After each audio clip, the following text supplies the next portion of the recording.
You're in the middle of a Tony season, you're tired, and I appreciate you taking the time to talk. The coffee's helping. The coffee's helping a little bit. It's really stressful though, isn't it? I mean... It's fascinatingly stressful. I'm trying to figure out like why it's so stressful. It shouldn't be. But there is this sort of, I'm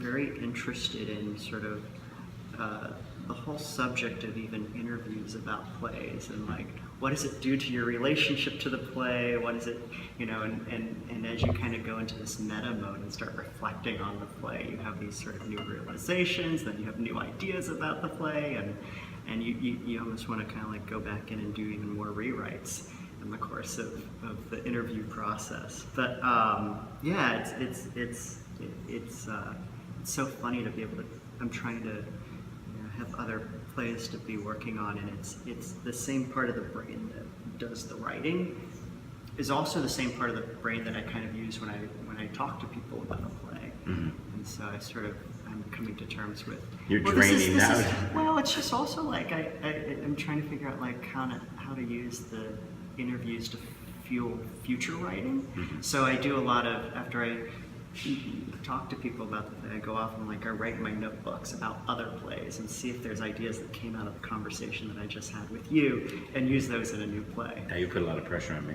I know. If your next play isn't good. I'm going so meta now this morning. I'm like, but there's just a financial pressure. I mean, at every stage it feels like when it's off Broadway, and even off Broadway, they're building a pool, they're doing things, but still it feels like it's about the play, it's about the work, it's about the play, no matter what. But suddenly, now it's like big money, and I don't know how, and it's hard. It's like when you make a leap to a movie, are you able to just say, no, it's about the work?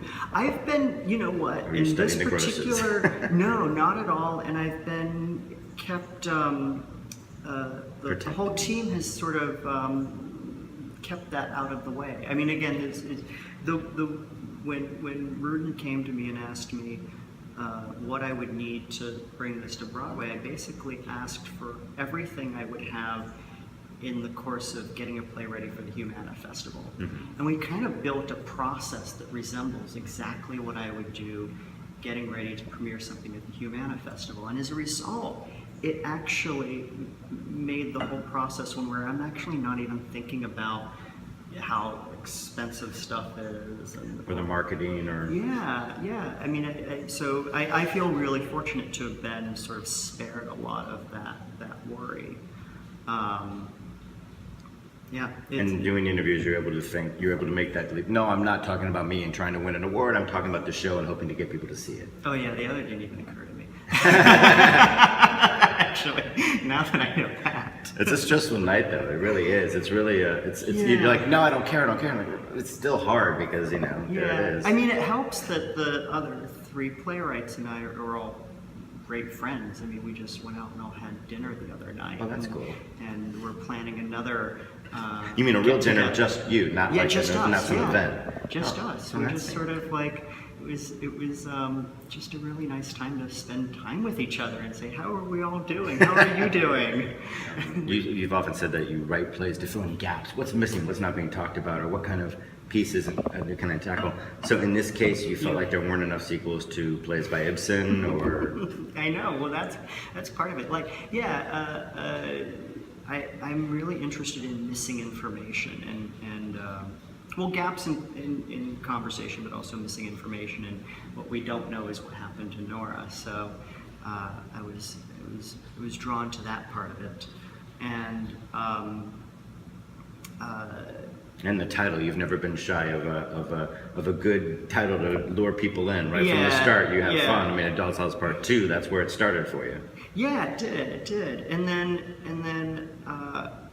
The real work of building the play began when I found a really bad translation of Ibsen's play online, cut and pasted into a Word document, and just started writing the whole thing in my own words. And I kind of stripped out a lot of things that feel very familiar about A Doll's House. So I stripped out, say, like the macaroons, and I also stripped away some of the language we associate with Torvald, the sort of, oh, my little lark, my little bird, squirrel, all that stuff. Squirrel, yeah. Because it became, I thought it was in most translations, I mean, he's just so obviously so condescending, and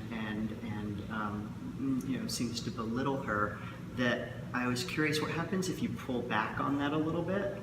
Are there more interesting ways in which he's belittling her that are less obvious? It's so easy to sort of watch Torvald and hear him call her a squirrel and just say, oh, that jerk.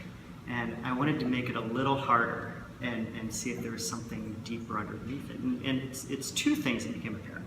And this sort of gets back to your question about like what's missing from a conversation.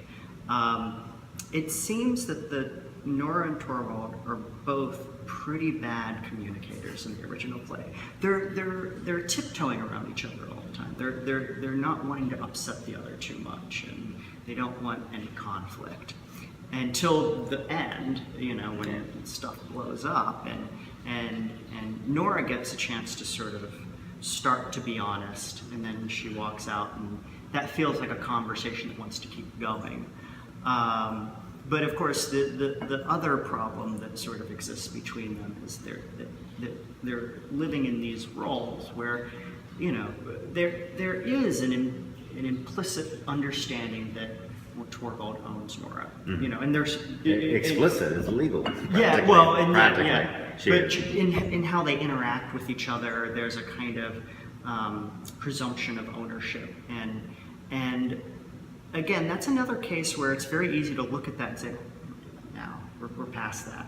And that's what's fascinating about the play, the idea that you can, wow, we're still wrestling with all these issues. There's very little that feels dated in terms of ownership and personal rights and control over your body and your freedom. So that's what's kind of upsetting and fascinating and fun about the show, to realize 120 years or whatever later, yeah, we're still there. Yeah. I guess. No. I think you're right to sort of flag that implicit, explicit distinction, because yes, in the original, you're right. It's more explicit, and I'm kind of interested in what are the ways they're a little harder to see, and can I make those more visible? Yeah, I have this book on my shelf. I think the law school was throwing out books, and I pilfered the bin of books that they were throwing out. And there's this one book called What Do We Owe Each Other? And I've never actually read the book, but it sits on my shelf and stares back at me, and I think it's actually been one of that book has influenced me more than any other book, just simply because the title. What do we owe each other? And I feel like that's the running theme in every play I've written since I've picked that book out of the bin so many years ago. There's this question I have of like, how much should there's this point where self-care hurts somebody else, and how do you negotiate those situations? I guess there could be the argument that everything we do has a kind of ripple effect, that somehow it's hurting somebody, but I'm interested in those cases where you're forced to confront the fact that I have to do what's right for me, but it's also having this effect on you. But I mean, it's not an answerable question. Like it's just one that spins you back and forth, and so I think that's why I keep writing about it. I was born in South Florida. What am I saying? I was born in Bermuda, but I grew up in South Florida, in Pompano, Fort Lauderdale. Oh, okay, as a kid, and you grew up in the Orlando area? Yeah. I was born in Miami Beach and grew up in Orlando. Someone said Longwood or some other neighborhood. Well, you're right. At one point I moved to Longwood from about maybe age 2 to 9 or 8. I was living not far from Disney World. In some back roads near an orange grove and a gun range. And that's Florida. Very rural. Welcome Florida. to Florida. and then the family moved to Longwood, Florida, which is a bit less rural. And I guess there exist out west or whatever, but geodesic domes, you see them in Florida sometimes. You go up in a geodesic dome. Yeah. I've been in them in a planetarium or something, I guess, but I've never been in a home like one. And I always thought, there's nowhere to hide. I always felt like there were no rooms and there's no corner for you to, everywhere you went, people could see you. Lynn Nottage said to me, and I've been wrestling with this ever since, she said it to me last week. She said, we were talking about childhood homes, and she says, she has a theory, I'm gonna butcher her theory a little bit, but she believes that your childhood home is secretly the dramaturgy of your plays. Your play structures, the structure of your plays has some relationship to your childhood home. And what does that mean? You actually might have solved it for me, because I was wondering, wait, what does it mean to have grown up in a geodesic home? And you're right, that it is a circle, that all the walls are curved. There's no corner to back into, literally. Right. It is an intensely theatrical space, because there are rooms built up into the center of it, and it feels like an arena of some kind. Wow. So that may say a lot about why I'm drawn to plays that are public forums. You did act in school plays. I did Little Shop of Horrors and Were you? I was Seymour. And I was Scarecrow in Wizard of Oz. Well, that's what you get for being all the gangly. all the gangly parts. I was a munchkin. No, I wasn't. But I would have been. I was actually a narrator in The Wizard of Oz. Oh. I kept saying Dorothy. I was like second grade. I said Dorothy and her friends have gone. That's hilarious. Yeah. And you did magic, and you were involved in the church because your mom became an ordained minister. Yeah. So you did magic and some working with kids. So theater stuff was always there. So I'm sure you were a good writer in school. English class was easy, that sort of stuff. It was actually hard for me. Oh, right, because you were more science based. Yeah. It took me I was very uncomfortable with words. I still, to this day, I get nervous about grammar. I get nervous about numbers. I hate numbers because you can't fudge it. In English, That's you can, why I even like if you're it. wrong with the answer, you can do a good spiel. I'm like, that was not, give them a B. But numbers, you're either right or wrong. Well, but that's interesting. So yeah, and I always struggled a lot with multiple choice tests, because I could always figure out how every answer could, depending on the circumstances. You were thinking be right. too much. But it sort of informs how I write plays too, where I can't bring any point of view into the room without thinking, well, but what would be the argument for that? And particularly kind of taking the sort of perverse point of view, or this thing that I think Wally Shawn does it so well, where he'll have a character just sneak in a preposterous, offensive idea, and just argue it in the most reasonable possible way, and suddenly it's eugenics. Yeah, and it's terrifying, but I think it's good work for the brain, because you want to get training at spotting when people are sneaking in dangerous ideas or deeply flawed ideas. So did you have anything mounted in high school? Did any kids perform a scene of yours? I wrote a play pretentiously called The Zeitgeber. The Zeitgeber? Yeah, which is a German. It's like the difference of zeitgeist. What is Zeitgeber? Zeitgeber is that which begins a cycle, and and Dr. Dameron ends it, or Zeitgeber. Okay. Yeah, and so I wrote this play, and I directed and starred in it. You were Orson Welles. It was not a good but play. Thinner. Yeah. Well, no, it was, but you did it. Was it obviously it was very serious, I assume. Yeah. Zeitgeber. Well, no, it was supposed to be funny. I'm not sure that it actually was. It sort of more or less kind of repeated the same scene over and over. And it was. Okay. With slight variations. Yeah, and it was sort of.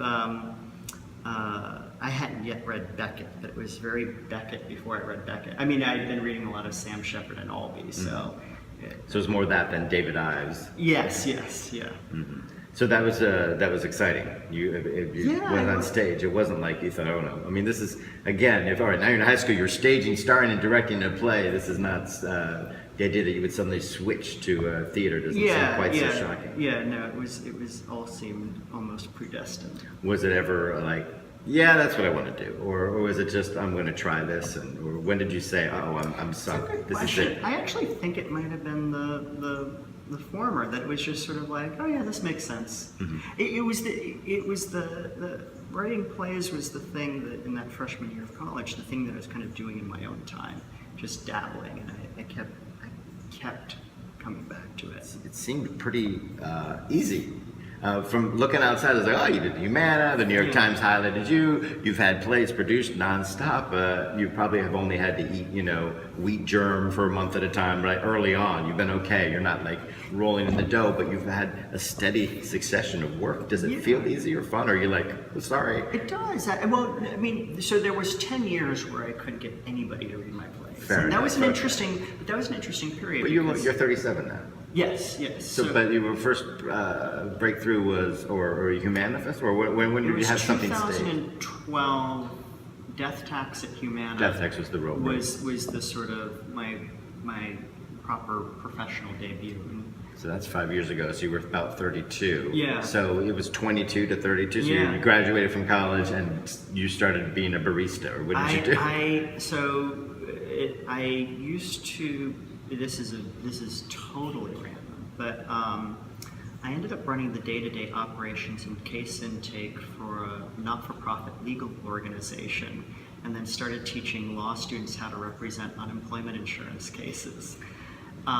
Case intake? What's this? So it was an organization that represented unemployment insurance claimants who had been denied their benefits and were going to an administrative law hearing to get their benefits back. And I would... As a drama major, of course, you were perfect to step in. Well, in a weird way, yes, actually, because my job was to talk to these claimants and figure out who had a case we could argue.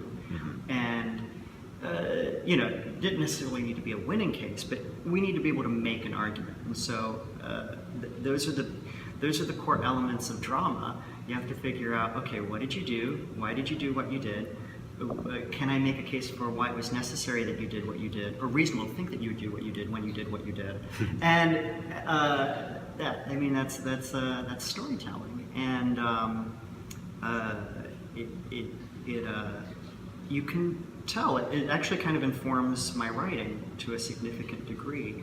There's a sense in which these monologues the characters deliver, they make their case. They make their case. They feel like hearings. And again, the courtroom is another sort of presentational space. And you've avoided it because it's too obvious for you, or you'll get to the courtroom at some point. So. It's on my list of things. I do actually want to find a way to reinvent the courtroom drama. I want to do a new version of courtroom drama, but I'm not quite sure what it is yet. It's the bailiff, I think. Nobody talks about the bailiff. I did. It's funny you should mention that. I did dabble in one once that will never see the light of day, and the bailiff ended up being actually a really important character. So it's funny that you said it. But the administrative law hearings look more like a meeting around a table with a judge and somebody recording, and that's an interesting theatrical space to me too.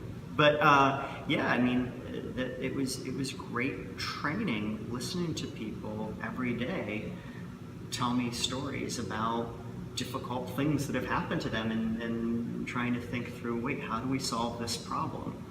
And how long did you do that for?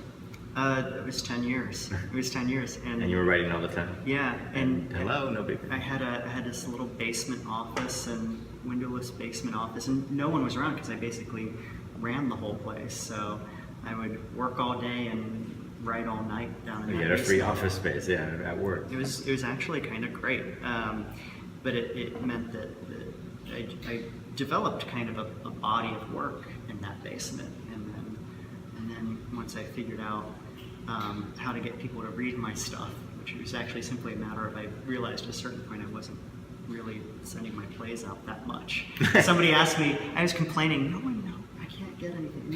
No one will read my plays. And somebody asked me, how many things do you submit to a year? And I submit to lots of things. And then I counted, and it was like 4. If even that.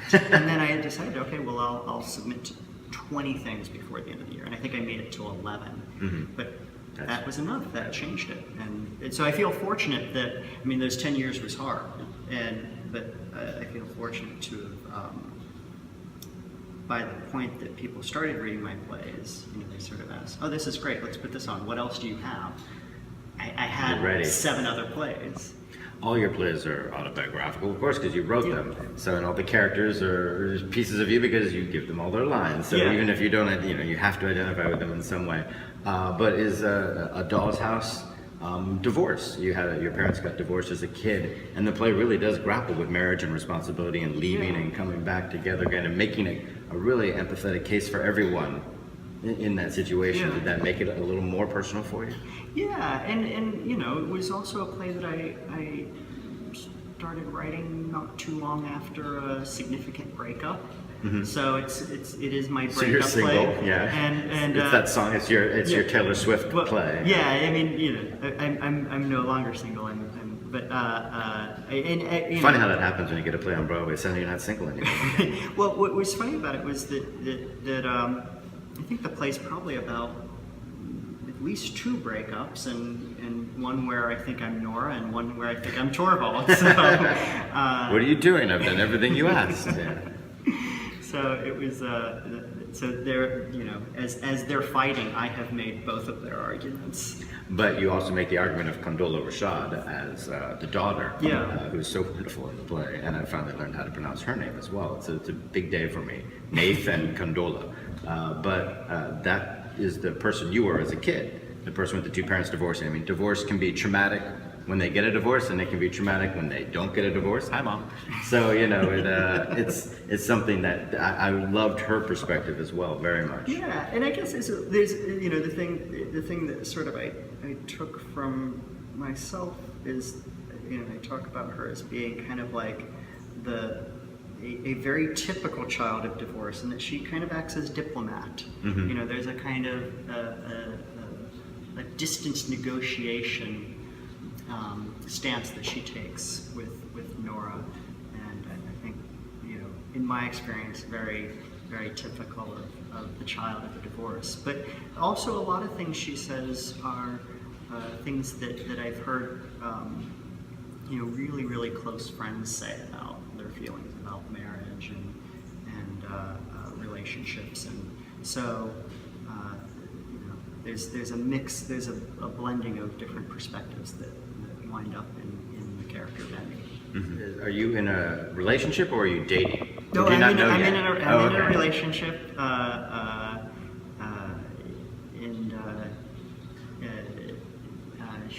she moved in with me about a week before we opened. Well, that's definitely a relationship. Then. If they move in, it's definitely a relationship. Yeah, no, it's great. It's sort of like it's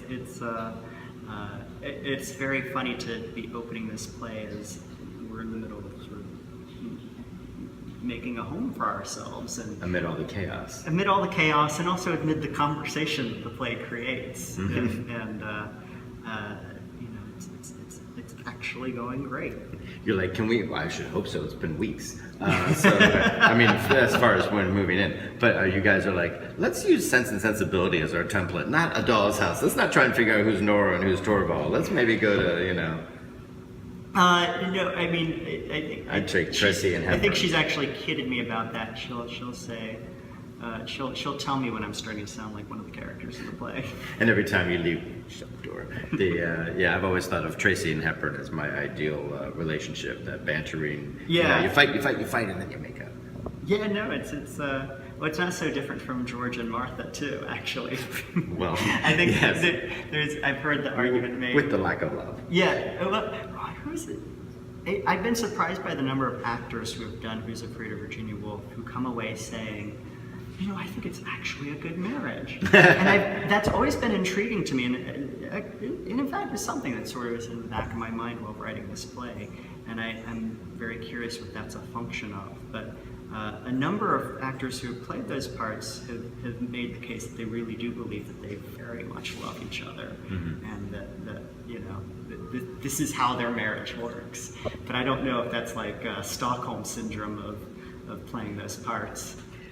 And I meant to ask somebody before I spoke to you, so I don't want to be flippant, but you said your next play is about your mom, which to me immediately raised the question, is she still alive? Yes, yes. Oh, okay, because I was like, yeah. I often told my mom, oh, I got a great play, but you have to die first before I can put it on. So, she's like, what? It's a play composed from some interviews with her about this strange incident that happened back in the late 90s when I was a freshman in college, and she was a hospital chaplain, and it's about this very frightening incident that happened with Oh, she was taken a hostage. a patient that she was working with in the psych ward, and it's a play that she wanted me to write. Like, she kept asking me to, and I kept saying, oh, I don't know. It's too close. Yeah. And then I came up with a way of doing it that I think works. So Now I'm trying to think of what presentational gambit you're using on that. it's a secret for the moment, but it's a good one. It's a good one. I do have something that I've been working on for a little while. I do have a musical that Cesar Alvarez and I have been very slowly working on that will be in the form of a concert. So, and I've been watching a lot of concert videos. Concert as opposed to concert films, like, so obviously stop making sense. Oh no, sorry. That's well. I think they are concert videos because they're not very professionally they're not very professionally filmed, which is also something that I kind of like about them. So, but Stop Making Sense was a huge influence on me. I had this moment where I realized I had seen it again for the first time in like maybe 2002, 2003, and I suddenly remembered, oh, my mother used to show this to me. And it made me wonder, is that why I like the Wooster Group and Richard Foreman? Because then I was like, this reminds me of Richard Foreman and Wooster Group. And of course it does, because it's in that, in fact, like Joanna Glidis was the consulting director on it. Yeah. Beverly Emmons, who did Einstein on the Beach, did the lights for it.